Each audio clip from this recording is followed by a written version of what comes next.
ദൈവമായ കർത്താവെ, ഞങ്ങൾ പാപം ചെയ്തു, ഞങ്ങൾ അധർമ്മം പ്രവർത്തിച്ചു, അങ്ങയുടെ കൽപ്പനകൾ ലംഘിച്ചു. അങ്ങ് ഞങ്ങളെ ജനതകളുടെ ഇടയിൽ ചിതറിച്ചു. ഞങ്ങൾ കുറച്ചു പേർ മാത്രമേ അവശേഷിച്ചിട്ടുള്ളൂ. അങ്ങയുടെ കോപം പിൻവലിക്കണമേ. കർത്താവെ, ഞങ്ങളുടെ പ്രാർത്ഥനകളും യാചനകളും ശ്രവിക്കണമേ.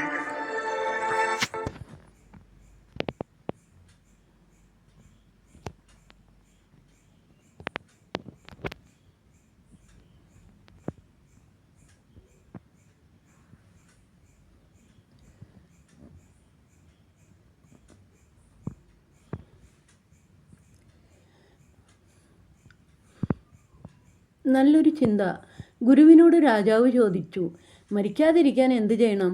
ഗുരു പറഞ്ഞു, ഈ മലയുടെ അപ്പുറത്തുള്ള തടാകത്തിലെ വെള്ളം കുടിച്ചാൽ മതി. അവിടെ എത്തി വെള്ളം കുടിക്കാൻ തുടങ്ങിയപ്പോൾ ആരുടെയോ ഞരക്കം കേട്ട് രാജാവ് നോക്കി. അവിടെ കിടന്ന വൃദ്ധൻ പറഞ്ഞു, വെള്ളം കുടിക്കരുത്, ഞാനിത് കുടിച്ചതാണ്. ഇപ്പോൾ 120 വയസ്സായി. വാർദ്ധക്യം ബാധിച്ച് ആയുസ് കൂടിയിട്ട് എന്ത് കാര്യം? രാജാവ് തിരിച്ചെത്തി ഗുരുവിനോട് ചോദിച്ചു, യുവാവായി മരണമില്ലാതെ ജീവിക്കാൻ എന്തു ചെയ്യണം? ഗുരു പറഞ്ഞു, 2 മലകൾക്കപ്പുറമുള്ള തടാകത്തിലെ വെള്ളം കുടിക്കുക. രാജാവ് അവിടെ എത്തിയപ്പോൾ 2 പേർ തമ്മിൽ യുദ്ധം ചെയ്യുന്നു. കാരണം അന്വേഷിച്ചപ്പോൾ ഒരാൾ പറഞ്ഞു,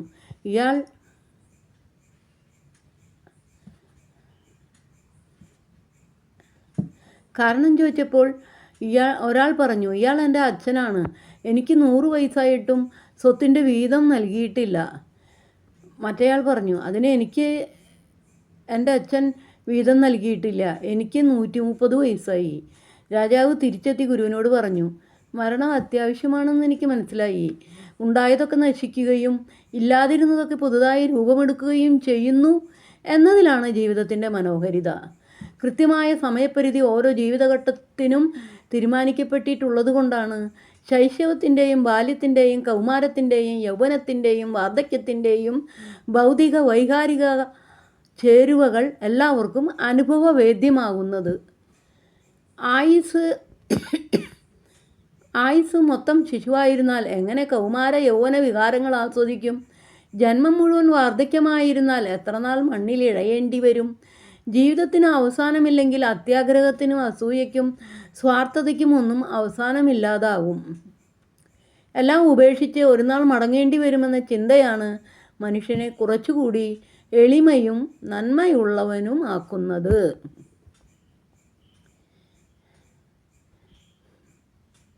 തകർന്നു പോകാനും തളർന്നു പോകാനും ഇരുന്ന് കരയാനും ഒത്തിരി കാരണങ്ങൾ ജീവിതത്തിലുണ്ടാവും. പക്ഷേ ജയിക്കണമെന്ന് നീ ചിന്തിക്കുന്നിടത്താണ് നിന്റെ ജീവിതം വിജയത്തിൽ എത്തിച്ചേരുക. തളരാനും തകരാനും കരയാനും ആർക്കും പറ്റോളൂ. ജീവിക്കാനാണ് ബുദ്ധിമുട്ട്. ജീവിച്ച് കാണിക്ക്. ജയിക്കണമെന്ന് ചിന്തിക്ക്. ദൈവം ഉണ്ട് കൂടെ. ദൈവം സഹായിക്കും കേട്ടോ. തകർന്നു പോകാനും തളർന്നു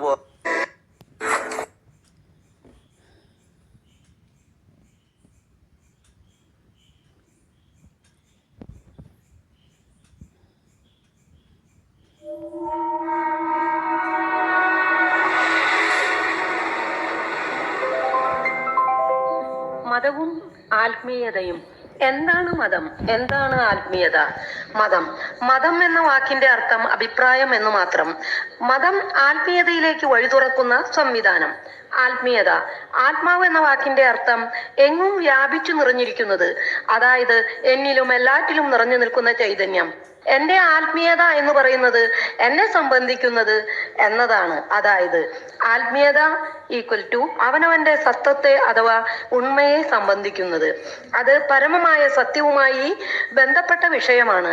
പരമമായ സത്യം ഈക്വൽ ടു ഈശ്വരൻ. ആത്മീയത നദിയാണെങ്കിൽ മതം അതിലേക്ക് ഇറങ്ങാനുള്ള പടവുകളാണ്. നദി എല്ലാവരുടേതുമാണ്, എന്നാൽ പടികൾ പലരുടേതുമാകാം. മാർഗം പലതാണ്, ലക്ഷ്യം ഒന്നു മാത്രം. മതങ്ങൾ തമ്മിൽ വൈവിധ്യം ഉണ്ടാകും, എന്നാൽ അവ തമ്മിൽ ആഴമായ ഏകത്വം ദൃശ്യമാണ്. ഈ സമന്വയ രേഖകൾ കണ്ടെത്തുകയും അവയെ ഉൾക്കൊള്ളുകയും ആദരിക്കുകയും ചെയ്യണം. എല്ലാ മതഗ്രന്ഥങ്ങളിലും സമന്വയ രേഖകൾ കണ്ടെത്താൻ കഴിയും. ഈശ്വരനെ ലക്ഷ്യമാക്കിയുള്ള യാത്രയിൽ വിവിധ മതവിശ്വാസികളായ നാം സഹ തീർത്ഥാടകരാണ്. ബൈബിൾ പ്രഘോഷിക്കുന്നു, ദൈവരാജ്യം നിങ്ങളിൽ തന്നെയാണ്. മത്തായി 12:28. ദൈവം ആത്മാവാണ്, അവിടത്തെ ആരാധിക്കുന്നവർ ആത്മാവിലും സത്യത്തിലുമാണ് ആരാധിക്കേണ്ടത്. യോഹന്നാൻ 4:24. ഭഗവത്ഗീത 13:2. സർവ്വ ശരീരങ്ങളിലും ആത്മാവായിരിക്കുന്നത് ഞാൻ തന്നെ. ഖുർആൻ. എല്ലാവരും വന്നിരിക്കുന്നത് അള്ളാഹുവിൽ നിന്നാണ്. അള്ളാഹു എന്നത് ഉള്ളിലിരിക്കുന്ന ആത്മാവാണ്, ശക്തിയാണ്. നിങ്ങൾ എവിടെയായിരുന്നാലും ഞാൻ നിങ്ങളോടൊത്തുണ്ട്. ശ്രീനാരായണ ഗുരു. മതം ഏതായാലും മനുഷ്യൻ നന്നായാൽ മതി. പല മതസാരവും ഏകം. എല്ലാവരെയും സൃഷ്ടിച്ചു പരിപാലിക്കുന്ന, എല്ലാവരുടെയും ഉള്ളിൽ നിറഞ്ഞിരിക്കുന്ന ദൈവം ഒരുവൻ മാത്രം. വെള്ളത്തിന് ജലം, പാനി, തണ്ണി, വാട്ടർ, ഇങ്ങനെ ഏതൊക്കെ പേരിൽ പറഞ്ഞാലും സാരം ഒന്നു തന്നെ. ഏകസ്ത വിപ്ര ബഹുദാ വദതി. സത്യം ഒന്നു മാത്രം. പലരും അതിനെ പല വിധത്തിൽ വ്യാഖ്യാനിക്കുന്നു. ഋഗ്വേദം. ഇവിടെ ക്രിസ്ത്യാനിക്കും ഹിന്ദുവിനും മുസ്ലിമിനും മറ്റെല്ലാവർക്കും ഏതു പേര് ചൊല്ലി വിളിച്ചാലും വ്യാഖ്യാനിച്ചാലും ദൈവം ഒന്നേയുള്ളൂ എന്ന് ഫ്രാൻസിസ് മാർപ്പാപ്പ ഒരു അഭിമുഖത്തിൽ വ്യക്തമാക്കി. ഇവിടെ ക്രിസ്ത്യാനിയും ഹിന്ദുവും മുസ്ലിമും ശ്വസിക്കുന്നത് ഒരേ വായുവാണ്, കുടിക്കുന്നത് ഒരേ ജലമാണ്, വസിക്കുന്നത് ഒരേ ഭൂമിയിലാണ്, എല്ലാവരെയും പ്രകാശിപ്പിക്കുന്നത് ഒരേ സൂര്യനാണ്, എല്ലാവരുടെയും ഉള്ളിൽ നിറഞ്ഞിരിക്കുന്നത് ഒരേ ആത്മാവാണ്. ദാനങ്ങളിൽ വൈവിധ്യമുണ്ടെങ്കിലും ആത്മാവ് ഒന്നു തന്നെ. 1 കൊറിന്തോസ് 12:4. മതം ഉപ്പ് പോലെയാണെന്ന് പറയാറുണ്ട്. നല്ല പാചകക്കാരന്റെ കയ്യിൽ കിട്ടിയാൽ ഉപ്പിനെ നാം വിസ്മരിക്കും. ഉപ്പ് കൂടിയാലും കുറഞ്ഞാലും കുഴപ്പമാണ്. സമർത്ഥരായവർ അത് ഉപയോഗിച്ചാൽ ഫലം സ്വാദിഷ്ടമായിരിക്കും. അവർ സമന്വയ രേഖകളിൽ കൂടി സഞ്ചരിക്കുന്നവരാണ്. എല്ലാവരെയും ആദരിക്കാനും ഉൾക്കൊള്ളാനും അവർക്ക് കഴിയും. എന്നാൽ പാചകം അറിയാത്തവർ അതിനെ ദുരുപയോഗിക്കുന്നതാണ് മതവിരോധങ്ങൾക്കും സംഘർഷങ്ങൾക്കും തീവ്രവാദങ്ങൾക്കും ഇടയാകുന്നത്. മനുഷ്യനെ ബുദ്ധിമുട്ടിച്ചുകൊണ്ടല്ല മതങ്ങൾ നിലനിൽക്കേണ്ടത്. മതാചാരങ്ങളുടെ പേരിൽ പലപ്പോഴും സംഭവിക്കുന്ന മാർഗ തടസ്സങ്ങളും ശബ്ദ കോലാഹലങ്ങളും പൊതുജനത്തെ ബുദ്ധിമുട്ടിക്കാറുണ്ട്. ഇത് പാചകം അറിയാത്തവന്റെ ഉപ്പുചേർക്കലാണ്. ഇത് ആത്മീയതയ്ക്ക് നിരക്കാത്തതാണ്. സഹോദരനെ ഒരിക്കലും മാർഗതടസ്സമോ ഇടർച്ചയോ സൃഷ്ടിക്കുകയില്ല എന്ന് നിങ്ങൾ പ്രതിജ്ഞ ചെയ്യുവിൻ. റോമ 14:13.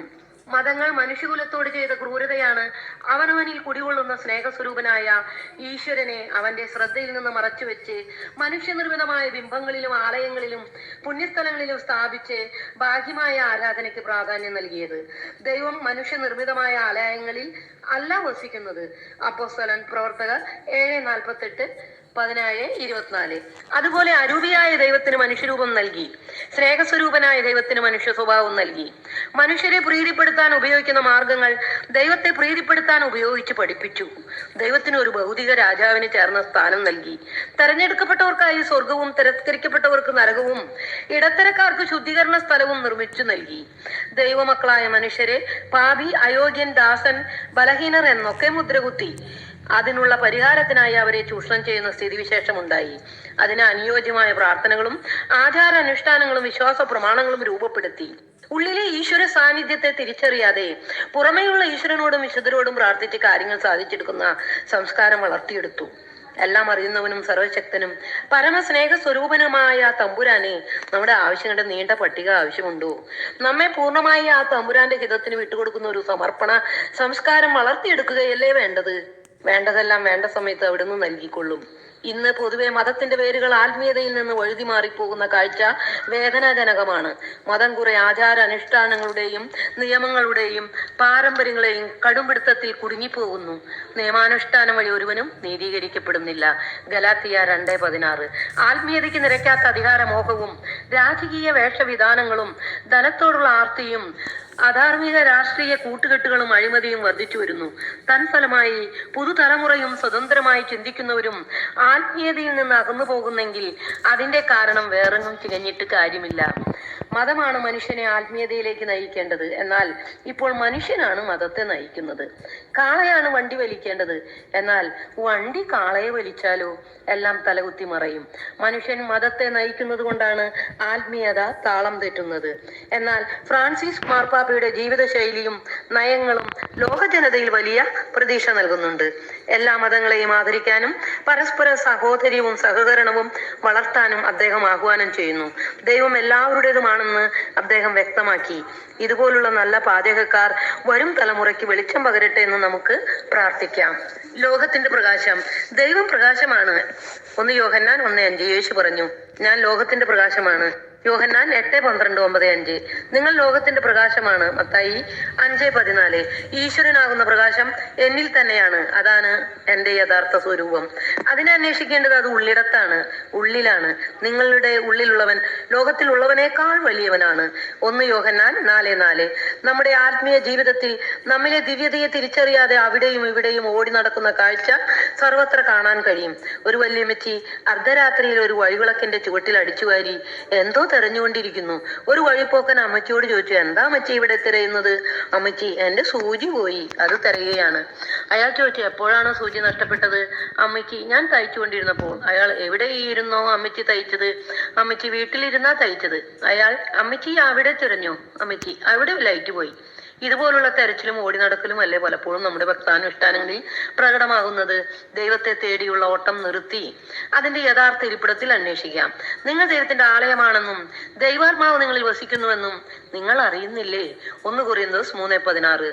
സർവ്വ ശരീരങ്ങളിലും ക്ഷേത്രങ്ങളിലും ആത്മാവായിരിക്കുന്നത് ക്ഷേത്രജ്ഞൻ ഞാൻ തന്നെ. ഗീത 13:2. നിങ്ങൾ ദൈവങ്ങളാണ്, നിങ്ങൾ എല്ലാവരും അത്യുന്നതന്റെ മക്കളാണ്. സങ്കീർത്തനം 82:6. മനുഷ്യചേതന കർത്താവ് കൊളുത്തിയ വിളക്കാണ്. സുഭാഷിതങ്ങൾ 20:27.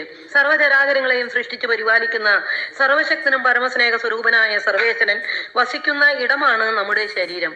പ്രകാശം ലോകത്തിലേക്ക് വന്നിട്ടും മനുഷ്യൻ പ്രകാശത്തെക്കാൾ അധികമായി അന്ധകാരത്തെ സ്നേഹിച്ചു. കാരണം അവരുടെ പ്രവൃത്തികൾ തിന്മ നിറഞ്ഞതായിരുന്നു. സത്യം പ്രവർത്തിക്കുന്നവൻ വെളിച്ചത്തിലേക്ക് വരുന്നു. യോഹന്നാൻ 3:19-21. ഉള്ളിലെ സൂര്യനെ മിന്നാമിനുങ്ങുമായി താരതമ്യപ്പെടുത്തരുത്. തിന്മയെ സ്നേഹിക്കുകയും തിന്മയുടെ പ്രവൃത്തികൾ ചെയ്യുകയും ചെയ്യുന്നവനെ തന്നിലുള്ള വെളിച്ചത്തെ കണ്ടെത്താനോ അനുഭവിക്കാനോ കഴിയില്ല. യേശു നമ്മെ തന്നോട് തന്നെ താരതമ്യപ്പെടുത്തുകയാണ്. ഞാൻ ലോകത്തിന്റെ പ്രകാശമായിരിക്കുന്ന പോലെ നിങ്ങളും ലോകത്തിന്റെ പ്രകാശമാണ്. ഞാനും നിങ്ങളും രണ്ടല്ല, ഒന്നാണ്. ദൈവം നമുക്ക് പുറത്തല്ല, മുകളിലല്ല. നാം ദിവ്യതയ്ക്ക് അകത്താണ്. ദൈവം അഗ്നിയെങ്കിൽ നാം നാളങ്ങളാണ്. യോഹന്നാൻ ക്രൂസ്. പാപി. അജ്ഞതയാണ് ഒരുവനെ തെറ്റിലേക്ക് നയിക്കുന്നത്. അഗ്നിക്ക് ചൂടുണ്ട് എന്ന ബോധ്യമുള്ളവൻ അഗ്നിയിൽ കൈവയ്ക്കില്ല. ജ്ഞാനത്തിന്റെ അഭാവമാണ് പാപം, സ്നേഹത്തിന്റെ അഭാവം. ദൈവദൃഷ്ടിയിൽ ആരും പാപികളല്ല. ദൈവത്തിന് എല്ലാവരും മക്കളാണ്. അവന്റെ അറിവില്ലായ്മ നിമിത്തം ചെയ്തുപോയ തെറ്റിനെ കണക്കുകൂട്ടി ശിക്ഷിക്കാൻ വടിയും പിടിച്ചിരിക്കുന്ന ഒരു ദൈവത്തെയല്ല യേശു വെളിപ്പെടുത്തി തന്നത്. ദൈവം ശിക്ഷിക്കുന്നവനല്ല, രക്ഷിക്കുന്നവനാണ്. ദൈവം സ്നേഹത്തിന്റെ പൂർണ്ണതയാണ്. God is unconditional love. സ്നേഹത്തിൽ ഭയത്തിനിടമില്ല.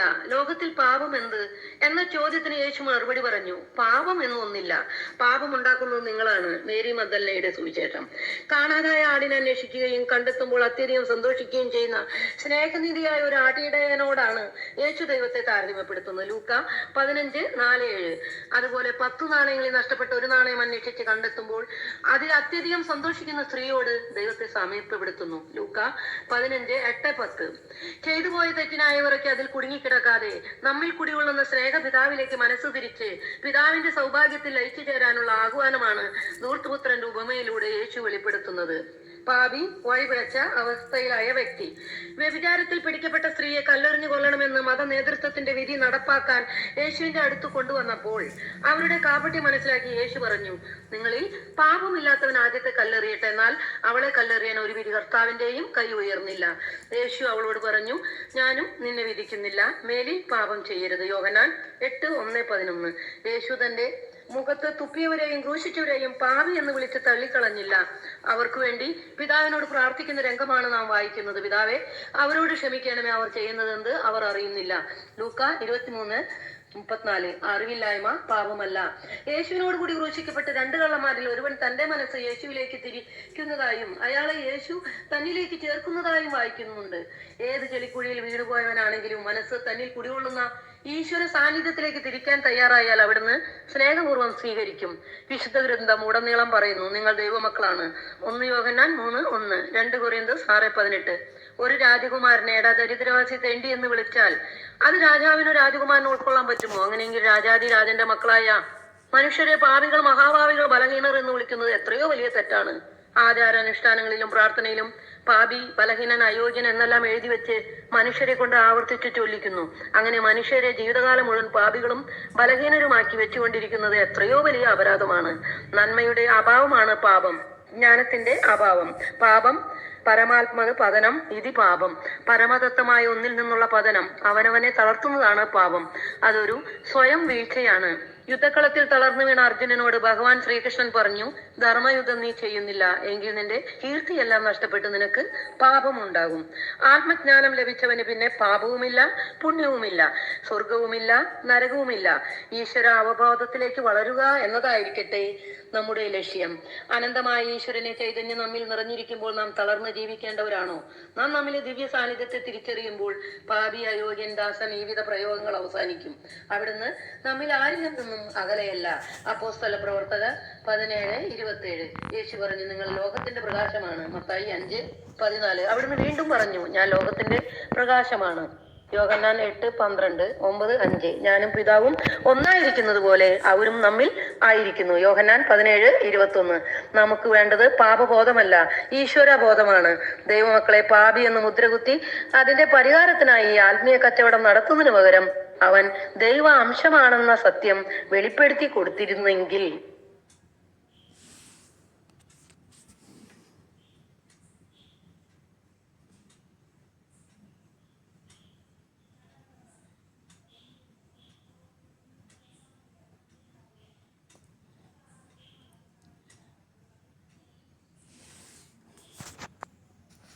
നല്ല ചിന്ത.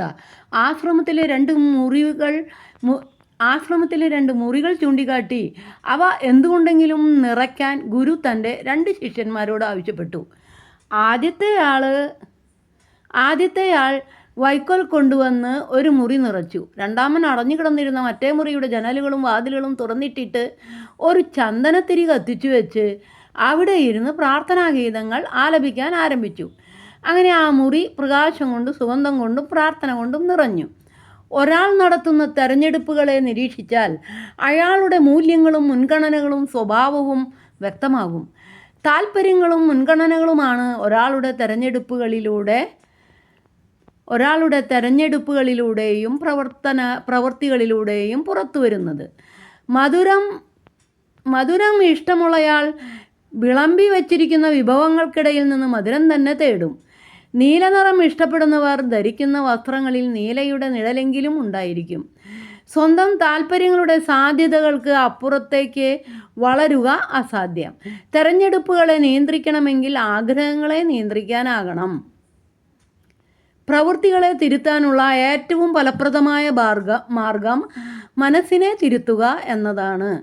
മനസ്സിൻ്റെ വഴിയിലൂടെ മാത്രമേ പ്രവൃത്തികൾ സഞ്ചരിക്കൂ. സ്വന്തം അഭീഷ്ടങ്ങളിലേക്കുള്ള സ്വാഭാവിക ഗമനം നമ്മുടെ ഓരോ ചലനത്തിലും ഉണ്ടാകും. സ്വന്തം സന്തോഷത്തിനും സംതൃപ്തിക്കും വേണ്ടിയുള്ള അന്വേഷണമായിരിക്കും ഓരോ പ്രവൃത്തിയും. തങ്ങൾ ജീവിക്കുന്ന ചുറ്റുപാടുകളിൽ ഓരോരുത്തരും വരുത്തുന്ന മാറ്റങ്ങളിലൂടെയാണ് ഓരോരുത്തരുടെയും ജീവിതങ്ങൾ വിലയിരുത്തപ്പെടുക.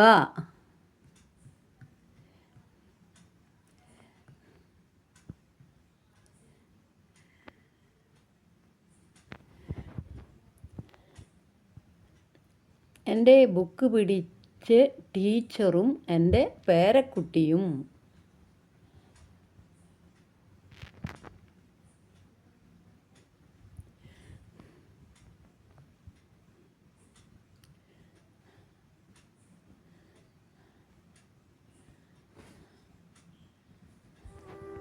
അമ്മയുടെ ജീവിതത്തിലെ ഏറ്റവും ബുദ്ധിമുട്ടേറിയ കാലം ഏതായിരുന്നു എന്ന് മകൾ ചോദിച്ചപ്പോൾ അവരിങ്ങനെയാണ് പറഞ്ഞത്: നിന്റെ അച്ഛൻ്റെ കൂടെ ഇനിയും ജീവിക്കാനാവില്ലെന്ന് തോന്നിയ സമയം.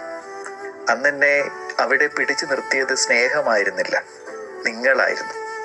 ആ മനുഷ്യന്റെ സ്നേഹം തിരിച്ചറിയാൻ കാലങ്ങൾ എടുത്തു. ഇന്ന് ഞാൻ ഇവിടെയുള്ളത് ആ മനുഷ്യൻ കാരണമാണ്. ഒരു നിമിഷം നിർത്തി അവരിങ്ങനെ കൂട്ടിച്ചേർത്തു: ജീവിതത്തിലെ ഏറ്റവും ബുദ്ധിമുട്ടേറിയ സമയം ജീവിച്ചിരിക്കാൻ ഒരു കാരണം കണ്ടെത്താൻ കഴിയാതെ വരുന്ന സമയമാണ്. യഥാർത്ഥത്തിൽ നമുക്ക് ജീവിക്കാൻ കാരണങ്ങളില്ലാത്തതല്ല, നമ്മൾ കാണാതെ പോകുന്നതാണ്. സ്തുതിയായിരിക്കട്ടെ. അമ്മ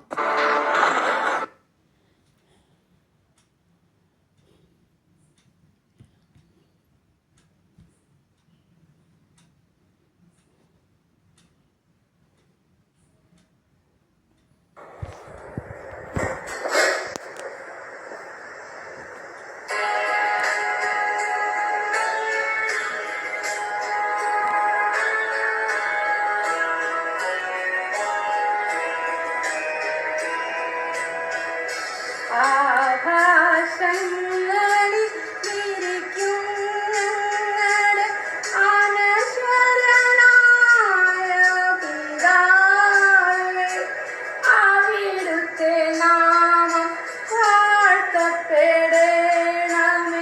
അവിടുത്തെ രാജ്യം വരേണമേ. ആകാശങ്ങളിലിരിക്കും ഞങ്ങളുടെ അനശ്വരനായ പിതാവേ, അവിടുത്തെ നാമം വാഴ്ത്തപ്പെടണമേ,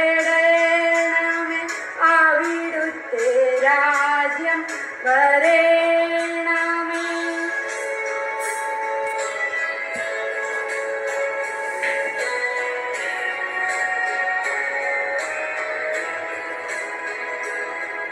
സ്വർഗ്ഗത്തിലെ പോലെ ഭൂമിയിലും നിന്റെ സ്വപ്നങ്ങൾ വിടരണമേ. സ്വർഗ്ഗത്തിലെ പോലെ ഭൂമിയിലും നിന്റെ സ്വപ്നങ്ങൾ വിടരണമേ. അന്നന്നു ഞങ്ങൾ വിശന്നു വരുമ്പോൾ അപ്പം നൽകണമേ. ആമേൻ, ആമേൻ, ആമേൻ.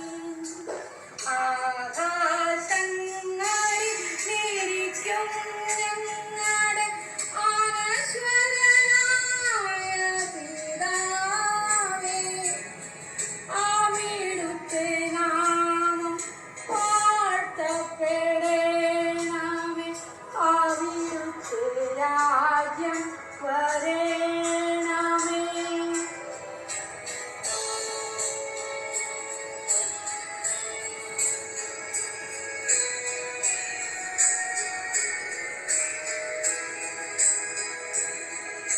ഞങ്ങൾ തൻ കടങ്ങൾ പൊറുക്കേണമേ, അങ്ങ് ഞങ്ങളെ നയിക്കേണമേ.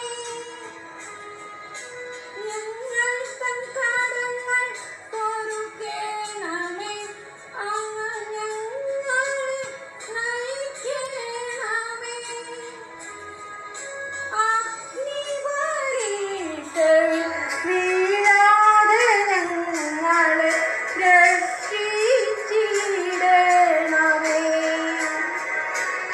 ആമേൻ, ആമേൻ, ആമേൻ.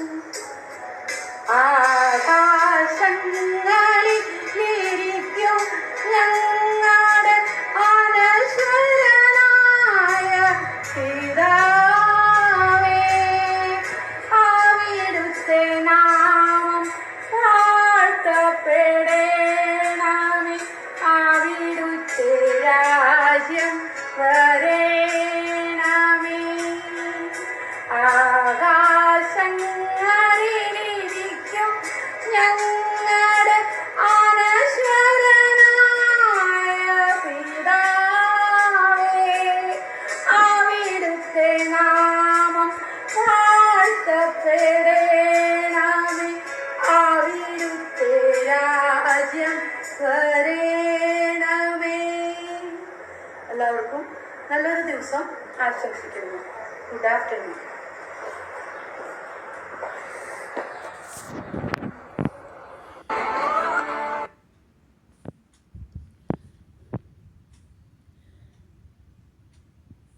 My Lord,